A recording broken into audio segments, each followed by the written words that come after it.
तो hello friends, good morning, Radhe Radhe. तो भाई लोग कैसे मालिक अच्छे होंगे। तो भाई लोग आपका फिर से न्यू ब्लॉग में आपका फिर से स्वागत है। तो भाई लोग मैं एक नए वीडियो के साथ आ गया, जो कि एक कंपटीशन देखा था यार, कुछ लाजवाब था, मज़ा आया। बट भाई चलो आप कंपटीशन देख लो, आप ही जान जाओगे कैसा कंपटीशन हुआ है। भाई इसे कहते हैं रियल कंपटीशन। बट आगे बताऊँगा क्या होता है। चलिए वीडियो में नए है तो वीडियो को लाइक और चैनल को सब्सक्राइब जरूर करना। चलिए वीडियो स्टार्ट करते हैं कि बाय।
तो भाई लोग वीडियो देख लिए, कैसा लगा कमेंट में ज़रूर बताना।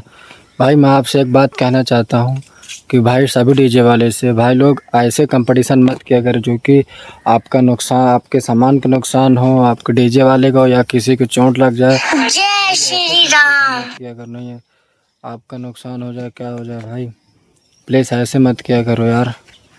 ऐसे कंपटीशन करने से आपका ही नुकसान होगा, कोई दूसरे की नहीं। पब्लिक तो देखती है, पब्लिक मज़ा लेगी। पब्लिक को क्या लगता है, भरोगे तो आप डीजे वाले। तो इसीलिए भाई ऐसे कंपटीशन मत किया अगर जो गाड़ी लड़ा देते। भाई ऐसे कंपटीशन मत किया करो, गाड़ी मत लड़ाओ। ऐसे कंपटीशन नहीं करते यार। कंपटीशन गाना का होता है, सामान का होता है, कंपटीशन तो होता है, लेकिन बट गाड़ी का नहीं किया जाता यार कंपटीशन। नहीं जो कि आपको आप समझ सकते हैं यार। भाई काफ़ी आप वीडियो देख लेना, वीडियो देखी होगे। वीडियो अच्छा लगे तो वीडियो को लाइक और चैनल को सब्सक्राइब जरूर करना है। Bye bye, Tata.